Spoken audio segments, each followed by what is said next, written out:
Assalamualaikum warahmatullahi wabarakatuh. Perkenalkan, nama saya Farhan Najidias dengan NIM 322124 dari kelas EI 5D UIN Bukit Tinggi.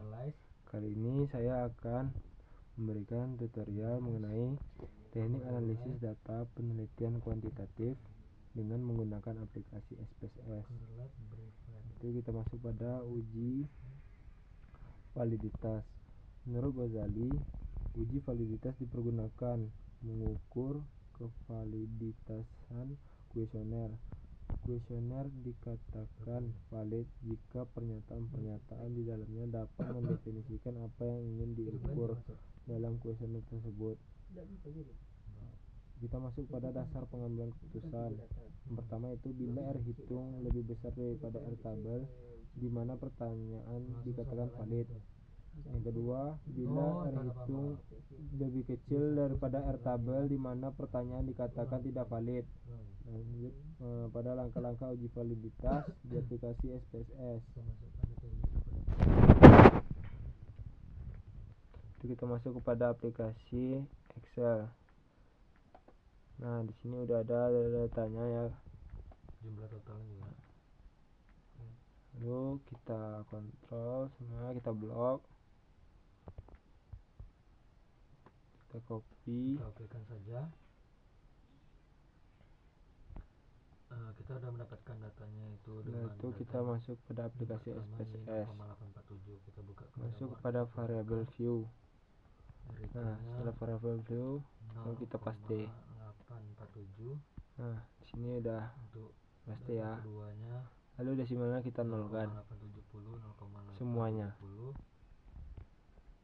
Untuk data ketiganya 0,61. Untuk data keempatnya 0,803. Untuk data limanya 0,879. Untuk R tabelnya tadi kan kita mempunyai mempunyai sampel yaitu 50. Dari sini rumusnya itu N kurang 2. N itu adalah sampel berarti 50 dikurang 2 adalah 48. Kita menggunakan tingkat signifikan untuk uji dua arah yaitu di 0,05. Kita cari di urutan 48 tadi, kita dapatkan nilainya yaitu 0,2787. Kita masukkan kepada Word tadi, R tabelnya itu 0,2787 keseluruhannya. Kita kopikan saja yang ini, kita pastikan ini dengan keterangan. Jadi di sini berarti bila R hitung lebih daripada R tabel di mana pertanyaan dikatakan valid. Baik, setelah kita desimalnya kita nolkan semua, lalu kita pindah kepada aplikasi Microsoft Excel.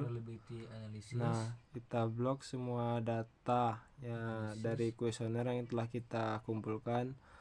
Terkait itu ada 50 sampel. Kita kopikan. Lalu kita masuk kepada aplikasi SPSS. Kita masuk kepada data view.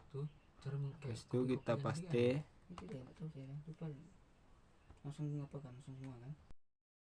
Lalu kita masuk pada langkah-langkah uji validitas. Yang pertama kita tekan yaitu analyze. Terus kita cari correlate. Kita bivalid, kita cari, tekan. Terus kita pindahkan datanya. Ya, ini aja. Sampai jumlah juga. Oke. Centang scale. Statistik. Enggak ada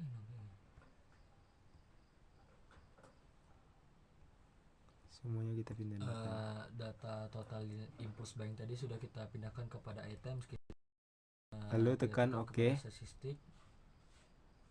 Nah, di sini terlihat jelas ya, sudah ada hasilnya. Kita continue.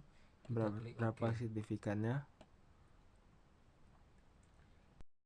Nah, setelah kita dapat data-datanya, Jadi kita dapat mendapatkan simpulkan R hitungnya yaitu nilai signifikan Y 0,798. Baik, kita pindahkan langsung ke Word. 0,083. Lalu untuk R tabelnya bisa kita lihat dari data tabel yang ada di sini ya guys. Sampel kita itu terdiri atas 50. Nah, N itu nanti N itu kan sampel 50, jadi dikurang 2 itu sama dengan 48. Tingkat signifikansi uji dua arah itu kan ada di 0,05. Oke, kita cari yang di angka 48. Jadi maka disimpulkan yaitu Terdapat yaitu 0,2787. lebih dari Kita copy 0,83 lebih dari 0, R tabelnya itu 0,05. dapat. Jadi maka seperti yang keterangan kita tadi, bila R hitung lebih besar daripada R tabel di mana pernyataan dikatakan valid, berarti itu datanya valid ya guys, keterangannya valid. Jadi kita udah dapat nih data dari uji normalitas. Jadi kita mungkin begitu kita mencarinya R hitung dan R tabel.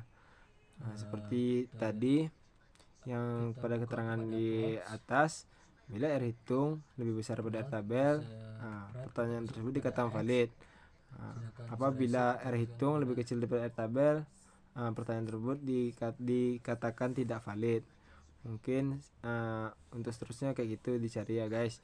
Selanjutnya kita masuk kepada uji reliabilitas. Menurut Jogianto, instrumen yang reliable termasuk instrumen di mana jika dipakai berulang kali dalam pengukuran objek yang serupa, nantinya dapat menciptakan data yang serupa atau reliable pada tiap ukuran berikut ini. Pengujiannya itu seperti bila nilai Cronbach alpha lebih besar 0,60, instrumen tersebut dikatakan reliable. Namun apabila nilai Cronbach alpha lebih kecil daripada 0,60, instrumen dikatakan invariabel. Kita masuk kepada langkah-langkahnya ya. Jadi berdasarkan baik, terlebih dahulu kita membuka aplikasi SPSS-nya. Kita klik continue, kita klik OK. Yang pertama itu kita tekan analyze, terus kita cari scale, terus kita cari reliabilitas, terus kita pindahkan data semuanya. Kita copy ini data yang sampai Y8 ke Word.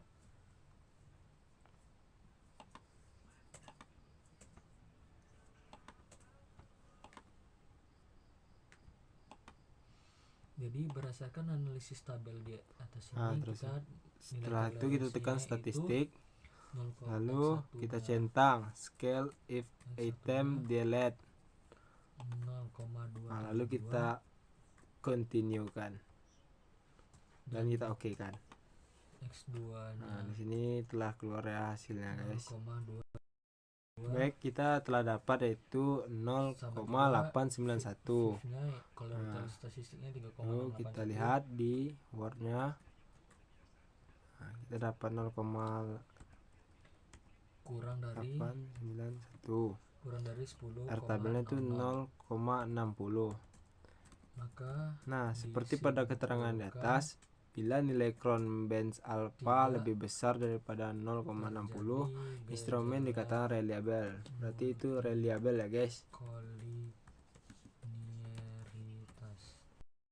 Untuk mencari display toko atau X1 dan X2 itu sama seperti biasa yang tadi ya guys. Selanjutnya kita masuk kepada uji selanjutnya, yaitu uji asumsi klasik. Menurut Ghazali, uji normalitas dilakukan guna menguji apakah data penelitian dari masing-masing variabel terdistribusi normal ataupun tidak.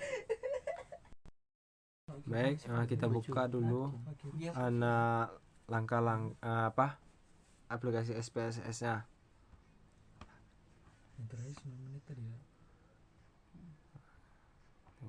Nah, sini kita masuk pada analisis, deskriptif, terus deskriptif statistik, terus explore. Kita masukkan, kita pindahkan jumlah-jumlahnya, jumlah Y, jumlah X, kita pindahkan.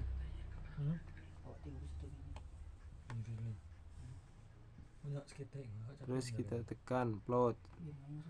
Nah, habis itu kita centang normality plot with test. Habis itu kita continue, lalu kita oke kan. Nah, di sini kita sudah dapat ya.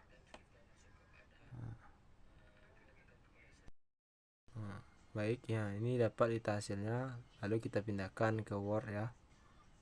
Kita copy, masukkan ke Word.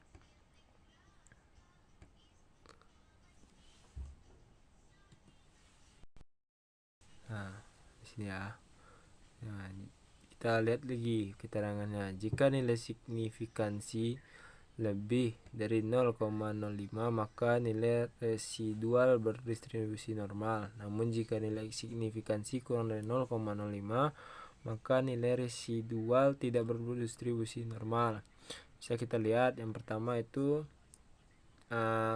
lebih kecil daripada 0,05. Nah, berarti dia tidak berdistribusi normal. Nah, pada jumlah X1 kita lihat signifikannya itu 0,011, lebih besar daripada 0,05, berarti itu berdistribusi normal. Nah, sedangkan pada jumlah X2 signifikansinya itu 0,00. Nah, itu lebih kecil daripada 0,05, maka nilai residualnya tidak berdistribusi normal. Kita masuk pada uji heterokedasitas. Menurut Ghazali, uji ini bermaksud guna menguji apakah model regresi mengalami pertidaksamaan varian dari variabel-variabelnya. Nah, langsung saja kita masuk kepada aplikasi SPSS. Nah, selanjutnya kita masuk pada analisis.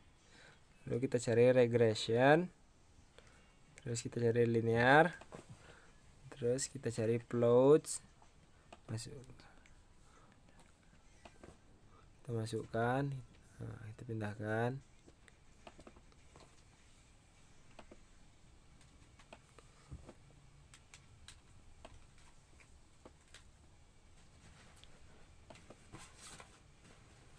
Lalu kita tekan plot, cari ZPRED itu, tekan, pindahkan.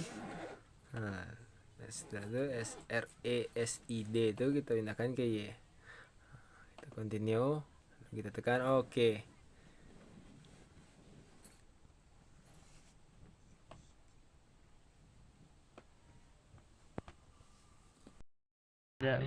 Kita sudah dapat ini ya hasilnya. Sudah dapat hasilnya, lalu kita copy,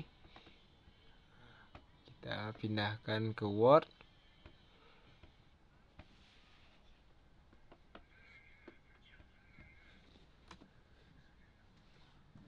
Paste. Nah, seperti pada keterangan yang di atas, dasar pengambilan keputusan. Yang pertama, apabila grafik plot menunjukkan titik-titik yang membentuk suatu pola tertentu atau bergelombang melebar kemudian menyempit, maka diindikasikan terjadi heterokedasitas. Nah, yang kedua itu apabila grafik plot tidak menunjukkan pola yang jelas seperti titik-titik menyebar di atas dan di bawah angka 0 pada sumbu Y, maka tidak terjadi heterodeksitas. Regresi yang baik tidak terjadi heterodeksitas. Kita lihat dari hasil ini itu tidak terjadi ya guys. Langsung saja kita masuk pada uji selanjutnya.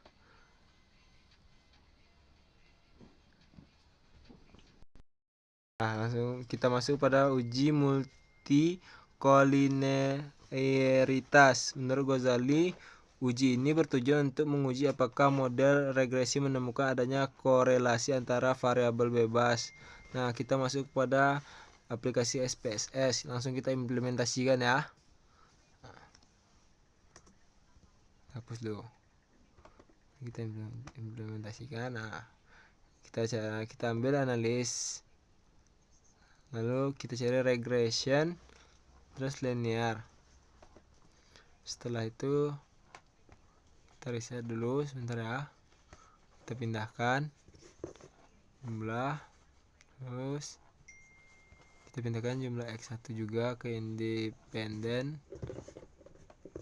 Nah, jumlah X2 juga kita pindahkan. Lalu kita klik statistik. Nah, setelah itu kita centang collinearity diagnostics. Terus kita continue, baru kita oke kan. Nah, di sini telah terdapat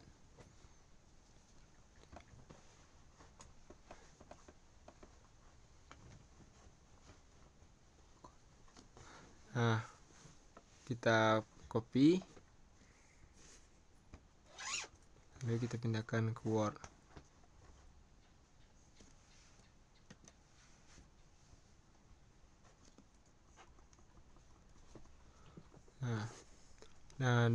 Kita lihat keterangan di atas dulu ya. Dasar pengambilan keputusan.